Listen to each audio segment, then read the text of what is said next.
Tengo que venir un poquito más para acá porque el cable... Sí, es que si no se gira, ¿vale?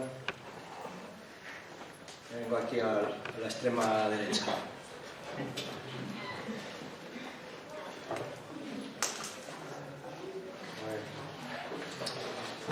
Dos cosas antes de empezar, tres antes de empezar. La primera, ahora sí que el horario dice que es de 5:30 a 7, ¿vale? Entonces, eso tiene un poquito de peligro, pero vamos a ver. Dos, lo siento, me he dado cuenta demasiado tarde, el aspecto está así zarrapastroso con el que me he ido esta mañana a dar una vuelta y ya no me acuerdo de nada más. No creo que mi mujer vea ninguna foto de esto ni tenga ganas de escucharme por YouTube. Si por lo que sea me ve, me espera una buena. La tercera. Parte de lo que voy a compartir esta tarde está en este maravilloso librito que escribí con los apuntes de un curso que di. Entonces, tenía estos ejemplares en casa, así que los he traído. He vendido millones de ejemplares, ya me he pagado el yate con las ganancias, así que no tengo necesidad de tanto. Si a alguien le interesa, pues con 5 euros está más que pagado, ¿vale? Entonces, lo voy a dejar aquí y me han dicho que sois cristianos, con lo cual espero que seáis gente honesta y, en fin, si a alguno le interesa y se lo lleva, pues deja los 5 euros correspondientes, ¿vale? Y para retomar la idea de este día, pues dejad que repita solo el encabezamiento, ¿no? Lo que comentábamos esta mañana de cómo la pandemia creó un nuevo concepto de iglesia que en realidad es la disolución de la iglesia. Creó la iglesia virtual, que es una iglesia donde no hace falta relación con otras personas. Entonces Internet, no sé, algunos ya lo conocían, pero ahí en ese tiempo fue cuando ya todos nos descubrimos esa realidad. Podíamos participar de un culto, podíamos escuchar alabanzas sublimes, podíamos escuchar grandes predicadores y podíamos hacerlo a solas. No necesitábamos a nadie más, podíamos hacerlo en casa, con el pijama, tomándonos un cafetito y mirando todo aquello. Y a algunos, no sabría decir el porcentaje, pero vamos, a algunos, no parece pocos, esa iglesia virtual les ha gustado. Es una iglesia sin comunión. Una iglesia sin comunión es la negación de la iglesia de Jesucristo. Ahora sí que voy a repetir todo lo de esta mañana, pero esa dimensión comunitaria es lo que significa iglesia. La iglesia de los que son invitados a la mesa del Padre, decíamos, a la mesa del Señor, ¿no? Ese simbolismo, esa teatralización de lo que es la iglesia. Hay dos, permitidme la expresión, pero es absolutamente literal, dos teatralizaciones. Una es el bautismo y otra es la Santa Cena, la mesa del Señor. Ahí lo que hacemos es teatralizar, representar, es la misma palabra, visualmente realidades espirituales de carácter interior. Entonces, con el bautismo representamos el final de una vida en la que Dios está ausente, el inicio de una vida, no de una vida nueva, perfecta, pero sí de una vida con una orientación radicalmente nueva, que es ahora en obediencia a Jesús. Y eso es lo que representamos, lo que teatralizamos, ¿no? Una persona que muere, normalmente, en general, a la gente la sacamos del agua, por lo cual lo de la muerte es solo simbólico, y entonces comienza la vida. ¿Me habéis seguido hasta aquí? Yo esperaba una explosión de risas, pero he visto que no es el caso. Entonces digo, gente mucho más sensata que yo, o que simplemente están dormidos ya, llevo solo 2 minutos. En fin, Dios no lo quiera. La otra teatralización, pues es la de la Santa Cena. Y entonces, a mí me gusta esa expresión de la mesa del Señor. El Señor no llama a esa mesa solo a mí, llama a otros. Al final lo de la hora y media va a ser verdad, porque me voy a hacer otra nota a pie de página. Esto lo repito yo mucho yo casi todo ya lo repito mucho en la iglesia donde sirvo, porque ya son muchos años, pero cuando estamos solos en casa, a veces cantamos alabanzas. Cuando estamos solos en casa, a veces, esperemos que a menudo, leemos la Biblia. Pero cuando estamos solos en casa, no celebramos la mesa del Señor, la Santa Cena. Esperen. ¿Os habéis dado cuenta de eso? ¿Y por qué no hacéis eso? Ay, pues es verdad, a partir de mañana lo voy a hacer, porque han dicho que ¿no? ¿Habéis caído en la cuenta de eso? Yo tampoco penséis que hace mucho. ¿Habéis caído en la cuenta? Supongo que no se os ha ocurrido celebrar la Santa Cena solos. ¿Y eso? Hay una razón. Porque es una representación. Una representación de la comunidad, de la mesa del Señor, donde están los hermanos. No es un acto individual. Podemos hacerlo como familia de la fe, como iglesia, o una parte de la iglesia, un grupo de la iglesia, los jóvenes que se van de retiro, un grupo que está en no sé dónde, de forma excepcional, pues cuando hay una persona que es muy mayor, no puede salir de casa o está en el hospital, pues a lo mejor un grupo de hermanos van y participan, no hace falta que esté toda la iglesia en pleno, pero desde luego no es un acto individual, es un acto de grupo, de la mesa. Esa idea de la dimensión comunitaria de la fe que no es la fe, decíamos esta mañana, la fe del solomillo, ¿recordáis? Solo mi yo. Esa no es la fe del Evangelio de Jesucristo, que comienza siendo una vivencia personal, particular, pero que se proyecta en una dimensión comunitaria. La iglesia virtual, a cuentas de la pandemia, desfiguró eso. Y en algunos casos así ha quedado. Entonces, parte de lo que queríamos hacer en esta mañana es recordar esta dimensión de comunidad, que somos pueblo adquirido por Dios. Somos la familia de la fe, un edificio de piedras vivas, un cuerpo con diferentes miembros. Toda esa serie de imágenes, de representaciones de lo que la iglesia es. Así que una vivencia personal de la fe es radicalmente incompleta. Pueblo adquirido por Dios, dice la Escritura, 1 de Pedro, capítulo 2, versículo 9. Pueblo adquirido por Dios. Y esta es la otra dimensión que decíamos al principio. Es una comunidad, pero una comunidad apostólica, en el sentido literal de la palabra, es decir, enviada. Una comunidad con una misión. Una comunidad cuya meta no es la autosatisfacción. Una comunidad cuya meta no es sentirnos bien. La meta es cumplir una misión, es proyectarnos hacia afuera. Hay una persona que me viene al caso, ¿no? Pero que hace mucho énfasis en esta mesa, ¿no? La mesa del Señor, pero dice, la mesa del Señor es una mesa sin sobremesa, porque los llamados a la mesa van de la mesa al camino, porque tienen algo que hacer. Y esa es una imagen también muy interesante, ¿no? Porque a veces en nuestro concepto de vida, todo el Mediterráneo participa de esa idea, ¿no? De compartir la mesa es estar juntos y celebrar el hecho de estar juntos. Y la sobremesa, eso es parte esencial. No se invita a nadie a comer para que come con el postre se marche, salvo a los cuñados a veces, pero bueno, eso es otro capítulo.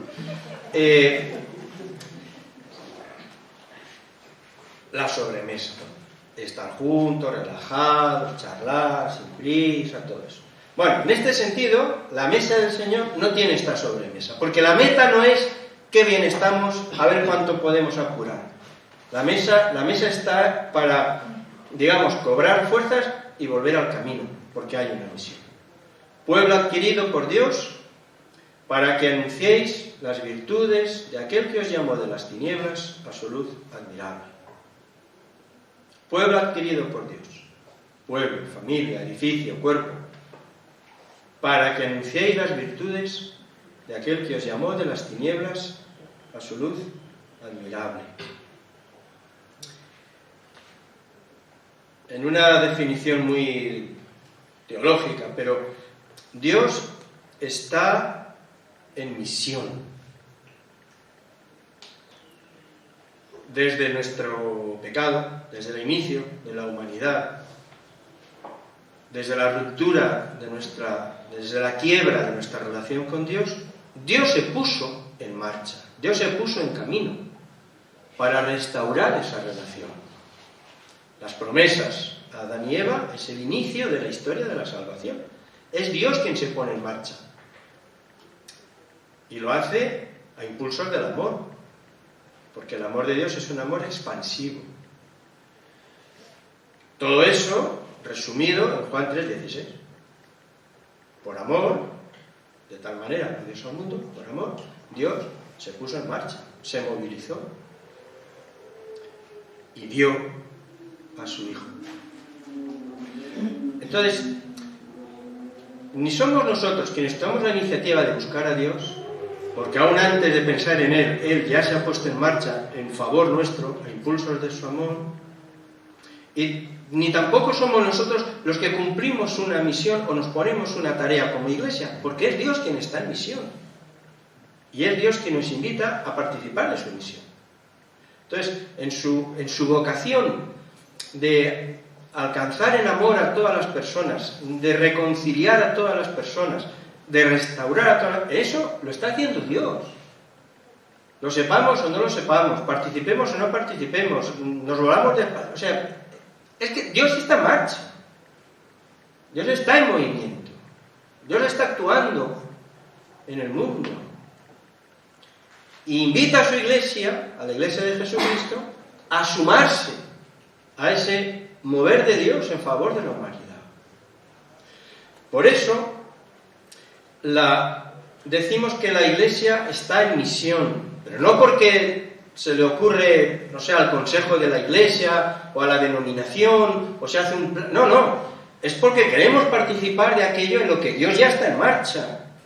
Si calláramos, las piedras hablarían. O sea, Dios está en movimiento. Y lo que llama es a su pueblo, a esa comunidad que Él mismo crea en Jesucristo, a que sea una comunidad que está en el camino, que se reúne alrededor de la mesa, porque es una comunidad reconciliada, pero para ponerse en camino y cumplir esta misión, de la que todos somos parte. Esta mañana leíamos un texto un poquito extraño, Mateo capítulo 1, toda la genealogía de Jesús, ¿no? Dice, bueno, ¿esto qué tendrá que ver? Bueno, claro que tiene que ver. Recordaba que hay una raíz de la que formamos parte. Quiero leer otro un poquito extraño también en el libro de los Números, en el capítulo 8, en la consagración de los levitas. No lo vamos a leer todo porque ya os he castigado con la genealogía esta mañana, entonces vamos a ser aquí un poquito más suaves. Pero ya sabéis que hay pasajes del Antiguo Testamento un poquito áridos, ¿no? Cuando uno se plantea leerse la Biblia en un año y pasa por el libro de los Números, por ejemplo, en fin, lo hace en fe, pero no sabe muy bien por dónde va a ser. Pero si uno presta atención encuentra elementos realmente muy sugerentes. El capítulo 8 de los Números habla acerca de la consagración de los levitas, los miembros de la tribu de Leví, ¿vale? Los levitas, solo algunos eran sacerdotes, otros, propiamente levitas, en el sentido estricto, eran los ayudantes del templo, ¿vale? Los curritos, los ayudantes. Estaban los sacerdotes, como tal, somos sacerdotes, no sé qué, y luego estaban los levitas. Bueno, versículo 10. Primero hay que purificarles con agua, pasar la navaja sobre todo su cuerpo, lavar sus cuerpos, lavar sus vestidos, hacer sacrificios de animales. Versículo 10. Y luego los traes delante del tabernáculo y delante de toda la congregación. Y cuando los hayas acercado delante de Jehová, pondrán los hijos de Israel sus manos sobre los levitas y ofrecerá a Aarón los levitas delante de Jehová en ofrenda de los hijos de Israel y servirán en el ministerio de Jehová. Voy a ir saltando. Presentarás a los levitas delante de Aarón y delante de sus hijos, los sacerdotes, y los ofrecerás en ofrenda a Jehová. Y así apartarás a los levitas de entre los hijos de Israel y serán míos. Y después vendrán a ministrar en el tabernáculo, serán purificados y los ofrecerás en ofrenda, simbólicamente, ¿vale? No había que degollarlos. Porque enteramente me son dedicados a mí, los levitas, de entre los hijos de Israel, en lugar de todo primer nacido.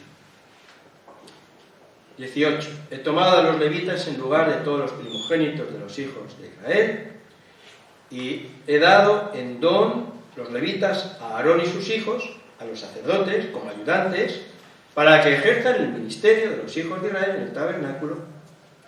Y así, dice el texto, lo hicieron. Versículo 21. Los levitas se purificaron, lavaron sus vestidos, Aarón los ofreció en ofrenda delante de Jehová, hizo Aarón expiación por ellos para purificarlos, y vinieron después los levitas para ejercer su ministerio en el tabernáculo de reunión delante de Aarón y delante de sus hijos.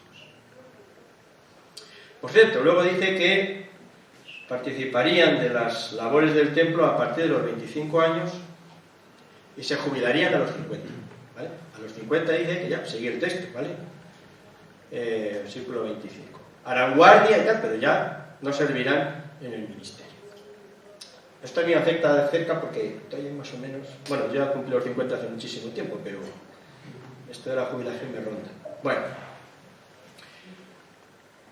la tribu de Leví, cuando se hizo el reparto de toda la tierra de Israel, como sabéis, se repartió la tierra entre todas las tribus, excepto la tribu de Leví.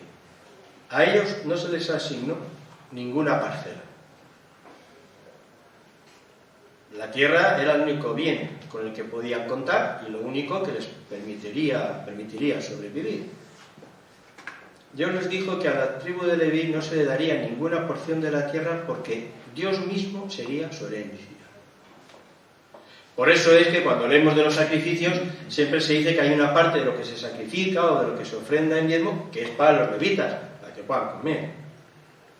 Y la idea es, según el texto, es que son personas que son como representantes del pueblo, como sustitutos de las demás tribus, entregados a Dios. Ellos eran no es que hacían sacrificios, ellos eran el sacrificio a Dios. Ofrecerá a Aarón los levitas delante de Jehová en ofrenda de los hijos de Israel y servirán en el ministerio de Jehová. No tenían tierra, ellos, su vida era un sacrificio vivo para Dios. Eran siervos entregados a Dios, ya no eran libres, no disponían de nada, de ningún bien terrenal, eran posesión exclusiva de Dios, dependían enteramente también de la provisión de Dios. Vale. ¿Quiénes son estos levitas en la actualidad? ¿Quiénes son las personas cuya única posesión es Dios? ¿Quiénes son las personas, hombres y mujeres, ofrecidos sus vidas en sacrificio vivo a Dios? ¿Quiénes son las personas cuya meta central en la vida es estar a la disposición de Dios para servirle en el modo que Él decida? ¿Quiénes son estos levitas en la actualidad? ¿Sois vosotros? En los mismos términos. Y soy yo. En los mismos términos. En los mismos términos. no ofrendamos a Dios, nos ofrendamos a Dios, a su plena disposición. Y Él es nuestra única posesión y nuestra única seguridad. Y Él provee. Tenemos casa, tenemos coche, sí, pero no son nuestros. Somos los levitas de la actualidad. Nuestra única herencia, mejor dicho, nuestra única heredad es Dios. Y nuestro único propósito, como los levitas de la antigüedad, es servir a Dios. Y hacerlo juntos, como comunidad. Así que, cuando hablamos ahora de la misión de la Iglesia, en este sentido, que es la misión de Dios, a la que llama a la Iglesia para participar de ella, aquí nadie se puede poner de perfil. Yo soy muy joven, yo soy muy mayor, yo es que no sé, yo es que no tengo tiempo. No, aquí podéis llamaros todos Leví. Poco el rollo, porque si todos se llaman Leví, a ver quién responde a cada cosa, ¿no? Pero bueno, pero esta es la idea. Entonces, si este elemento no cala en nuestras vidas, todo lo demás quedará siempre en la superficie. Debemos hacer, debemos servir, debemos dar, debemos ir, pero siempre será como un, pues eso, como un deber así, una sobreestructura, ¿vale? Pero no algo esencial en nuestra vida. No lo vamos a percibir. Entonces es que el pastor quiere que hagamos, es que el diácono de tal quiere que vayamos, es que... ¿Entendéis? Entonces yo tengo que apartar de lo que yo soy, de lo que hago y de lo que tengo para darlo a la misión. No, ¿cómo? No. Somos levitas, ¿no? Bueno, el Nuevo Testamento lo dice, reyes y sacerdotes. La espiritualidad cristiana, la espiritualidad del discípulo de Jesús no es autocomplaciente, no está pensada para la autosatisfacción, para sentirme bien. Eso es una diferencia radical con las espiritualidades que hoy están en boga. De hecho, hay espiritualidades ateas y se definen así. Y ya lo sabéis, las secciones de autoayuda, las secciones de espiritualidad en las librerías son enormes. Y además se llaman así. Hay sección de filosofía, de historia, de novela, de no sé qué, y de espiritualidad. Y vas a la sección de espiritualidad y lo que encuentras son todos libros de autoayuda. El clásico de los libros de autoayuda, de los primeros, un tocharro así de gordo, era absolutamente definitorio. El título era Sentirme bien. Eso es. Yo. ¿No? Los demás. Sentirme bien. Es una espiritualidad, si es que se puede llamar así, claro, absolutamente egoísta, egocéntrica, en la que, además, claro, es una espiritualidad, si puede llamarse así, sin prójimo, porque el prójimo es un incordio.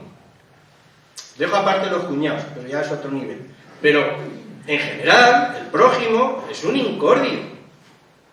Este pesado, aquel no sé qué, el otro no sé cómo, este no se entera, aquel no sabe, este está equivocado. Entonces, para yo sentirme bien, lo ideal sería tener lejos a los demás. Hay una definición de un filósofo contemporáneo que dice: prójimo es aquel cuyo parpadeo me molesta. ¿Vale?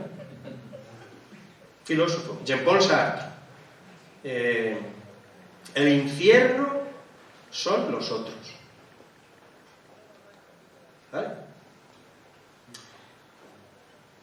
Entonces, frente a todo eso, hay un sentido, primero, que nace del Evangelio, una dimensión comunitaria de la vivencia y de la espiritualidad, y a continuación, como proyección de eso, una vivencia comunitaria de la espiritualidad hacia afuera.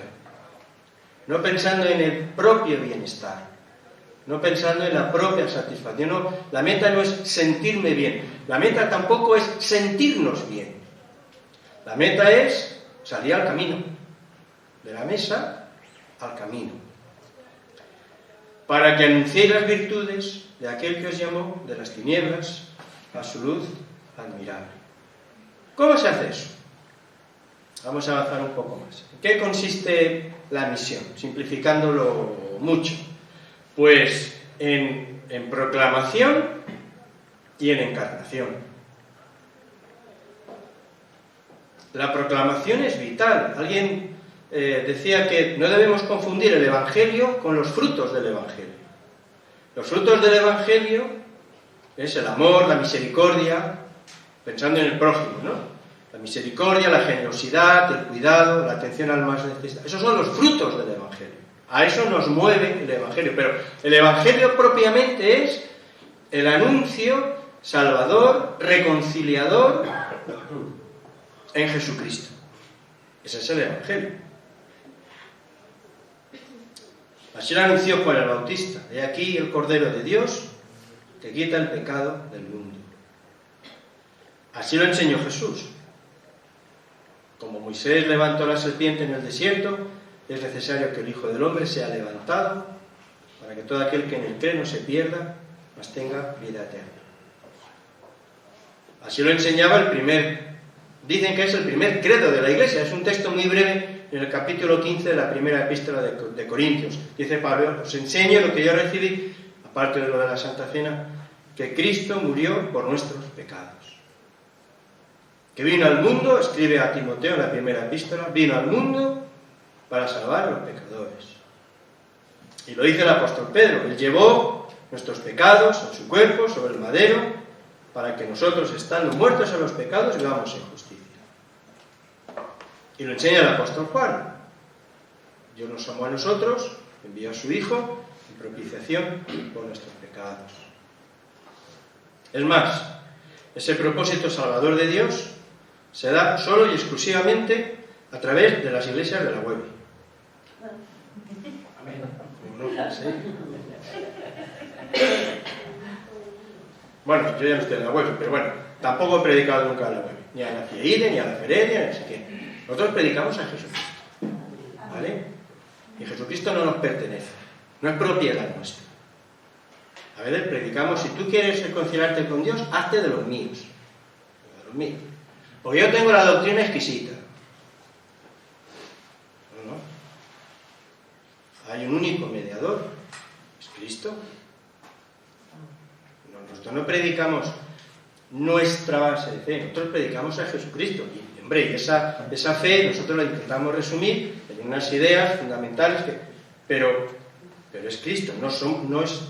Bueno, lo dice el apóstol Pablo: no nos predicamos a nosotros mismos, predicamos a Jesucristo. Porque en ningún otro hay salvación.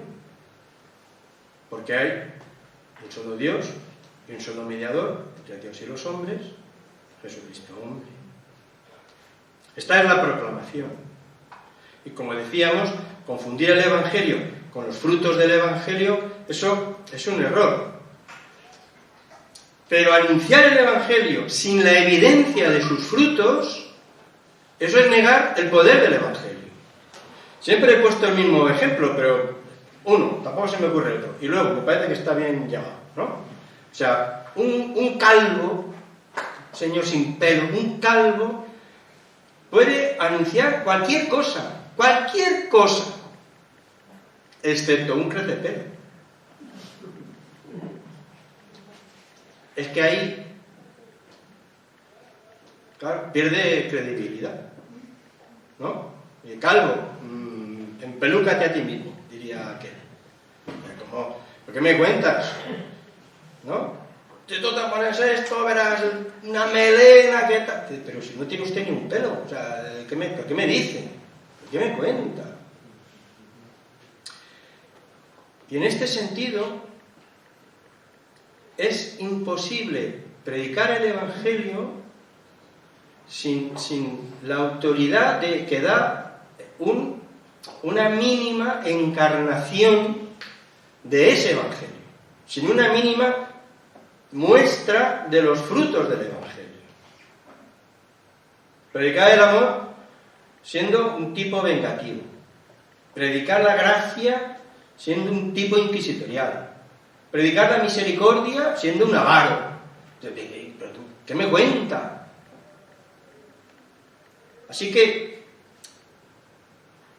todo lo que tiene que ver con la proclamación tiene que ir acompañado de la expresión visible del anuncio que se hace, pero no como una segunda fase, como un segundo capítulo, como un añadido, sino, diríamos, las dos caras de la misma moneda. Es que no se puede separar, no se puede separar la proclamación con la vivencia de lo que se proclama. Como lo que se proclama es, en fin, vayamos ahora, lo sabéis de sobra, ¿no? Se proclama el amor, se proclama la misericordia, el perdón, la generosidad. Pues entonces, la mejor forma de proclamarlo es viviéndolo. Y como todos son valores de carácter comunitario, no se encarna en ningún modo mejor que en la vivencia de la Iglesia, que la Iglesia sea Iglesia. Eso es. Porque el amor, el perdón, la generosidad, la misericordia, la paciencia, la benignidad, la bondad, la mansedumbre, la templanza, todo ese tipo de cosas, eso no son cosas que ejerce uno consigo mismo.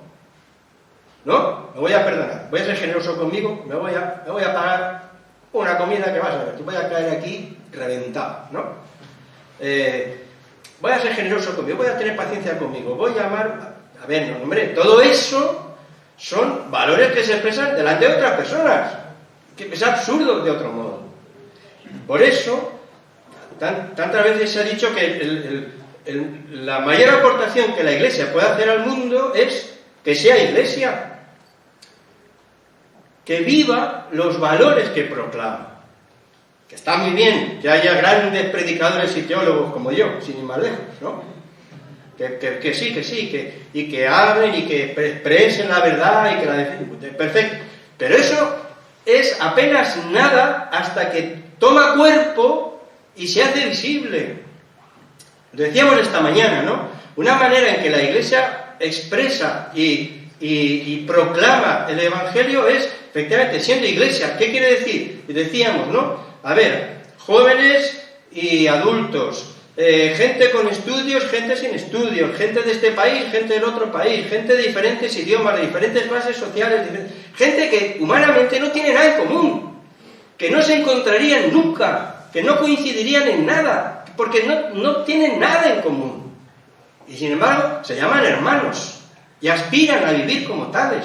Y eso, todos los elementos que son, todas las diferencias que en términos humanos se convierten en motivo de conflicto, de país, de condición económica, de tal y de cual y del otro, todo eso que humanamente es un motivo de conflicto, en el seno de la Iglesia de Jesucristo es motivo de riqueza.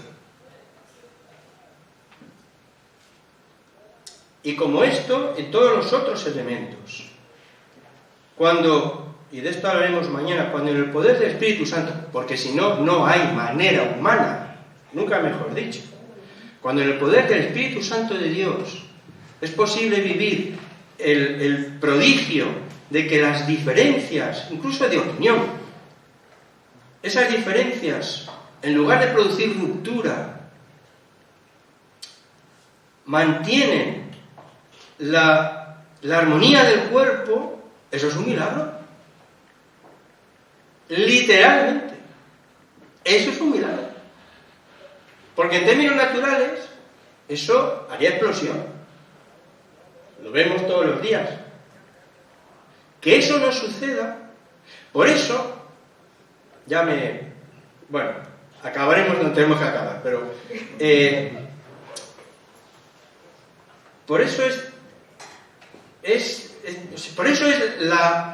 A ver si tampoco quiero ir más allá, pero iba a decir, es la negación de la esencia de la Iglesia, de Jesucristo, cuando lo que se pretende son, lo que antes, hace unos años se llamaba unidades homogéneas. La idea era, según los estudiosos del crecimiento de las iglesias, la idea era que las iglesias crecen más numéricamente cuando son iglesias de afines. Es decir, iglesias de matrimonio jóvenes, iglesias de intelectuales, iglesias de ricos. El misionero en Madrid fue a La Moraleja, porque los ricos se sienten a gusto entre los ricos. es lo que me pasa a mí. Yo normalmente estoy bien pues, con los millonarios, que es lo que yo soy, ¿no? Sobre todo desde que vendo estos maravillosos libros. ¿Vale? Pero esto era un planteamiento muy serio, estudiado y tal. Entonces, la unidad es homogénea se llamaba. Pero eso tiene sentido. Además, si todos lo podemos entender. En términos naturales, eso funciona así. Pero en la negación de la Iglesia, ahí no hay ningún milagro. Que los intelectuales estén a gusto entre ellos, que los artistas estén a gusto entre ellos, que los de tal país con su idioma estén a gusto entre ellos, pues eso se entiende, pues, pero para eso no hace falta ningún milagro, eso es natural. Pero la Iglesia de Jesucristo es una realidad sobrenatural que hace posible el Espíritu Santo de Dios manteniendo unidos a personas muy diversas en muy diversos sentidos. De manera que la encarnación del Evangelio es la primera manifestación, el primer modo de cumplir la misión del anuncio del reino de Dios. Y en esa línea, el ejercicio de la misericordia. En una sociedad, pues, donde lo que la meta en tantas personas es sentirme bien. Escuchaba una conferencia sobre pues, la responsabilidad con el prójimo, el amor al semejante. Era un contexto de filosofía, bueno, entre estudiantes de medicina, ¿vale? Y vino un filósofo para hablar de estas cosas. Y había ante de mí dos chicas de las que estaban, no eran jovencitas, terminaban ya la carrera, ¿no?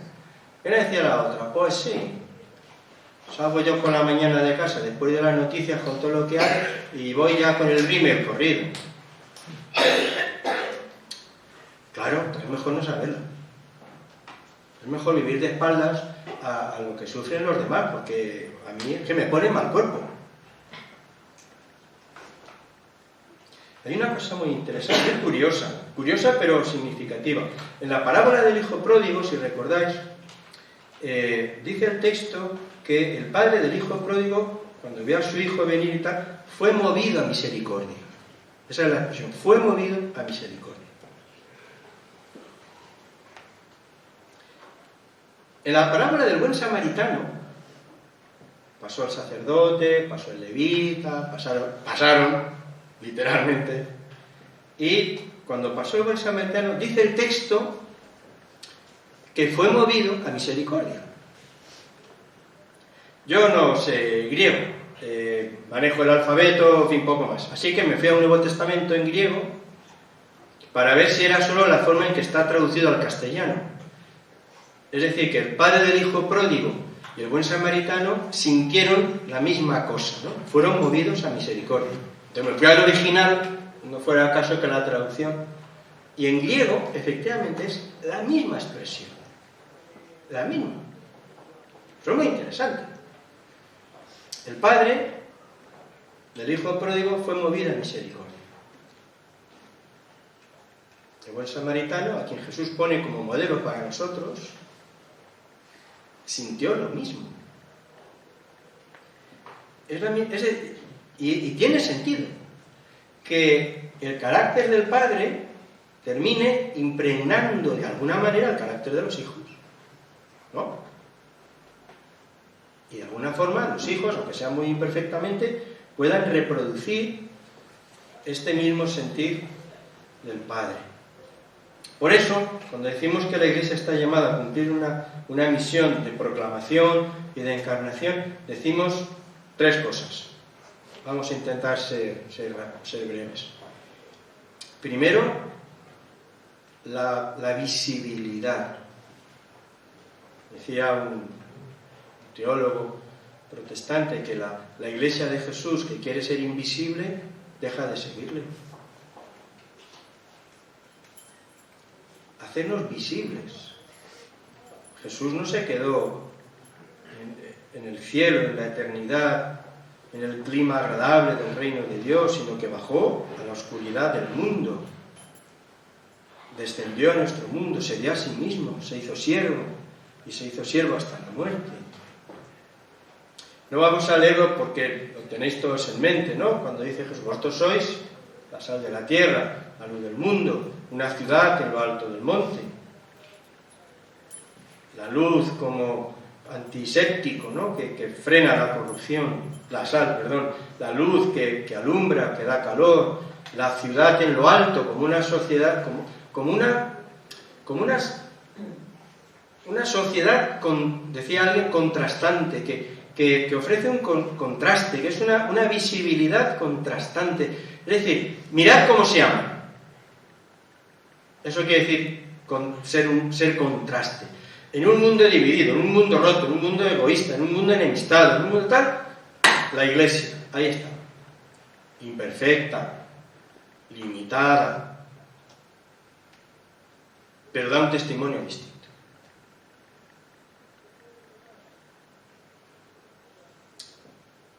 Visibles, pero visibles para ofrecer un contraste, no para diluirnos en el mismo tono gris de toda la sociedad, sino para ofrecer un contraste, ¿no? Visibles, contraste y también con una actitud de donación. La existencia cristiana es don y es perdón. Es don de Dios, don que recibimos de Dios para donarla a otros. Y no estamos hablando ahora de obra social. No, hablamos de la esencia misma de la misión cristiana. Hay que repartir alimentos, eso es una expresión, pero no es un añadido, no es no es una parcela, no, es algo mucho más completo.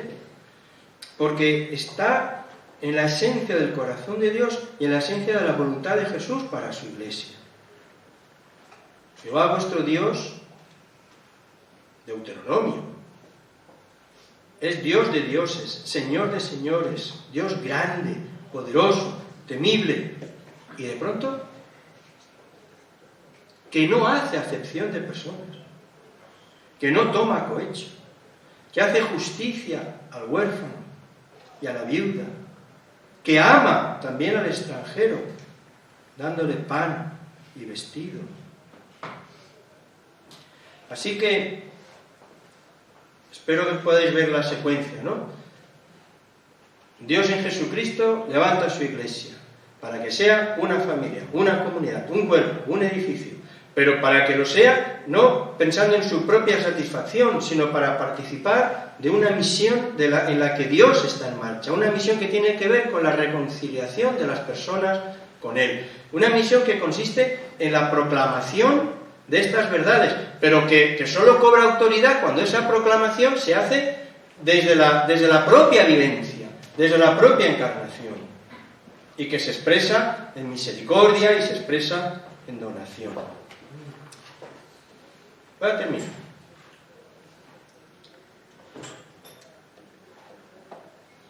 ¿Cuál es el impulso para esto? ¿Cuál es el impulso para participar de esta misión, para sabernos, como iglesia y cada uno de nosotros, para sabernos en esta tarea? Solo hay una, es el amor. El amor que Dios pone en nuestros corazones y que de forma natural, sobrenaturalmente natural, pues brota de nosotros, ¿no? Hay una secuencia muy interesante. Esto, los que habéis pasado por la EBAU o tenéis que pasar pronto, os sonará, ¿no? Recordáis, toda la filosofía contemporánea parte de Descartes y aquel del pienso, luego existo. Puedo dudar de todo excepto de la realidad de mí, ¿no? Yo pienso, luego yo, así, yo. Kierkegaard, siglos después, dijo, a ver, el ser humano es un ser pensante, pero es más que un ser pensante. Y él acuñó otra expresión, decía, sufro, luego existo. Soy un ser sensible, un ser que se duele, un ser que padece. Pero sigo siendo yo que sufro, yo que lo paso mal, Y entonces, Alguien en España hace poco le dio otro giro. Me dueles, luego existo. Tú me dueles, luego existo. Algo que va más allá de mí mismo. Lo que nos define como personas, y desde luego como cristianos, es la capacidad de condolencia. Cada vez se dice menos, pero cuando hay un entierro, a los familiares de quien ha fallecido, la gente va a ofrecerle sus condolencias, decimos, ¿no? Es una palabra muy bonita. Condolencia, pues es eso, dolerse con alguien, dolerse con alguien. Eso es lo que nos constituye como personas y más como cristianos, la capacidad de condolernos, de dolernos con el otro, decir al otro, tú me dueles. Y hay aquí una cosa, esto es realmente impresionante, ¿eh? Una frase de Martin Luther King, una especie de sermón, conferencia que dio la víspera de ser asesinado. La noche antes de ser asesinado, pues habló en una iglesia y habló del buen samaritano. Y fijaos, porque eso está escrito, ¿no? Y dice, la primera pregunta que hizo el levita y el sacerdote fue, si me detengo a ayudar a este hombre, ¿qué me pasará a mí? Pero luego pasó el buen samaritano y cambió la pregunta y dijo, si no me detengo a ayudar a este hombre, ¿qué le pasará a él? ¿Veis? Si me paro a atenderle, ¿qué me pasará a mí? ¿Qué pasará con mi agenda? ¿Qué pasará con mis planes? ¿Qué pasará con lo que yo tengo que hacer? Si le ayudo, ¿qué me va a pasar a mí? El samaritano dijo, si no lo hago, ¿qué le pasará a él?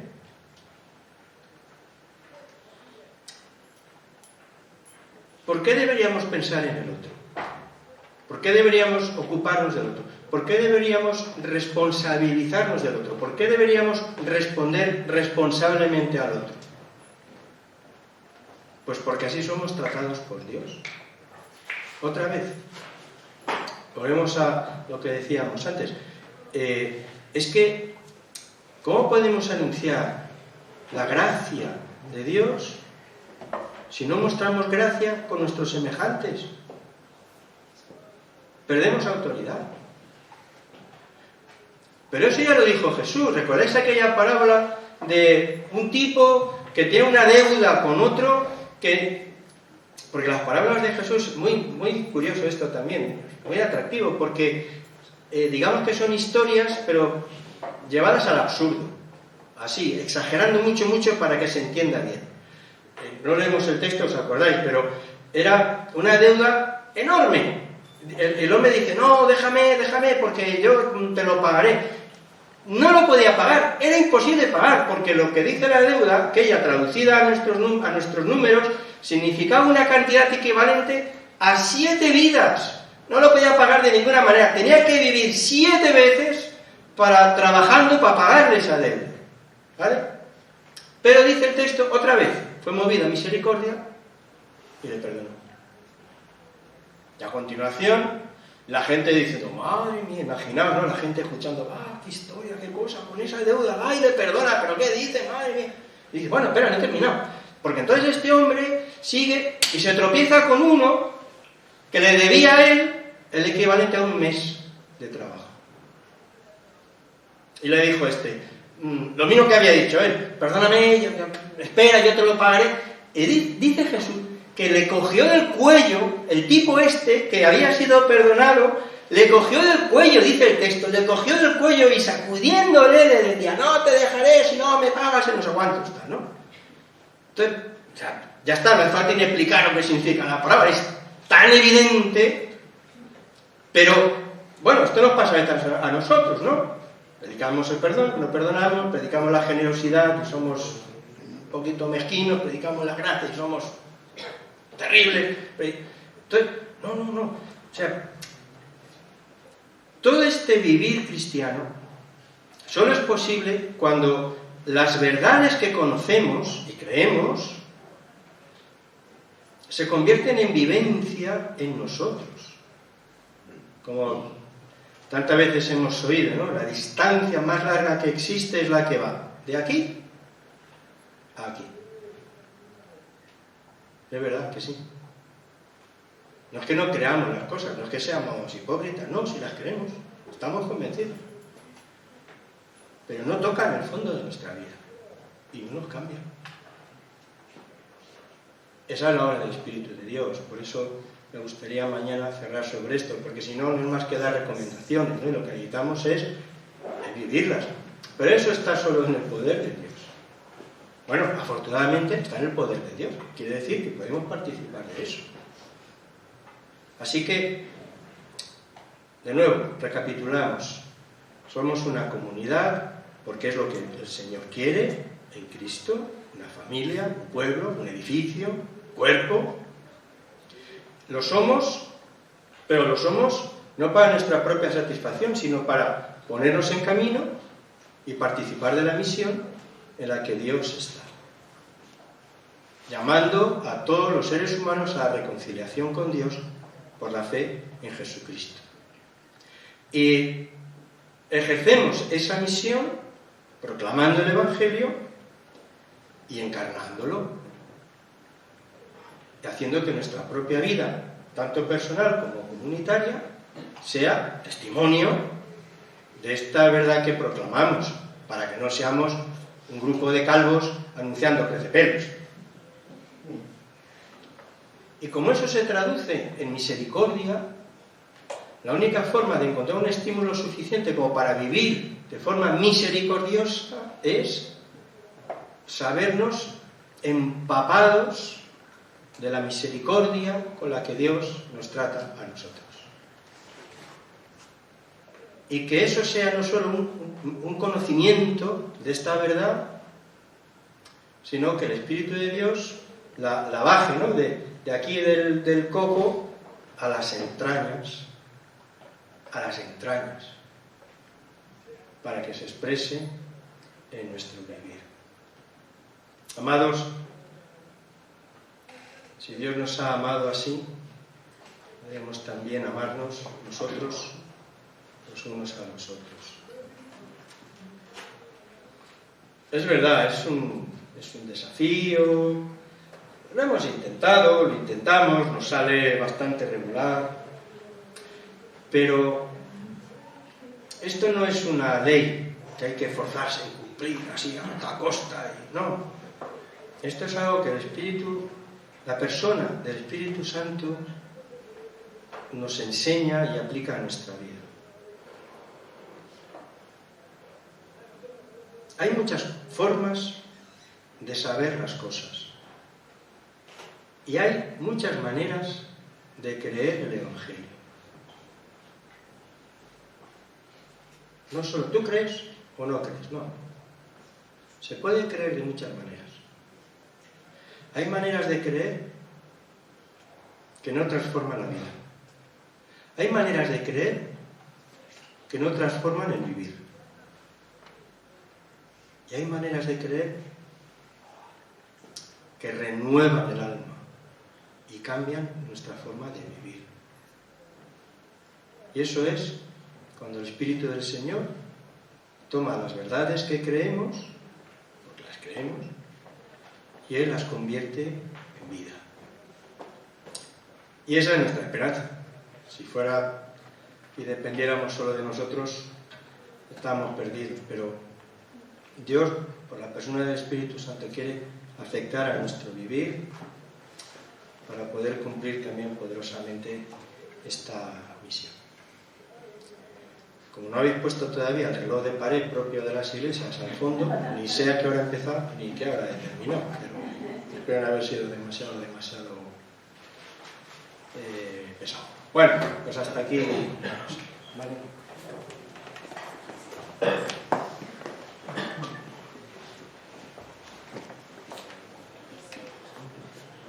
Vale, pues muchas gracias, Manuel. Pues esta segunda ponencia también ha sido claro, el Señor nos está hablando y la verdad que viendo ahora el mar, la verdad que cualquier predicador viendo lo que se ve al fondo también es motivado y inspirador, ¿eh? La verdad que viendo el mar desde aquí, que esa imagen tan bonita, da gusto predicar. Manuel que viene, bueno, él nació en el mar, pero en el interior. Como la sirenita. Sí. Bien, vamos a orar y ya vamos a pasar, ahora es merienda, ¿no? Vale, pues ahora vamos a hacer una oración y pasamos a la cocina y después recordar a las 7:30 estaremos aquí de nuevo para ese coloquio. Vamos a orar. Señor, gracias por este tiempo que hemos podido compartir, gracias porque tú nos hablas a través de tu palabra, gracias porque tú nos estás hablando a través de nuestro hermano Emanuel, Señor. Señor, que tú sigas bendiciendo nuestras vidas, que realmente encarnemos en nuestros corazones ese evangelio, Señor, que otros puedan ver en nosotros tu amor, Señor. Y Señor, que tú pongas tu amor en nuestras vidas, en nuestros corazones y también como iglesia, Señor. Señor, que seamos ese testimonio vivo y que otros te conozcan a ti, Señor. Señor, sigue trabajando en nuestros corazones, sigue trabajando en nuestras relaciones y sobre todo, Señor, que tú trabajes en nuestras vidas para cumplir con esa misión a la que tú nos has llamado, para ser luz en medio de este mundo, Señor. Señor, te alabamos y te bendecimos. En el nombre de Jesús. Amén. Amén. Señor bendiga.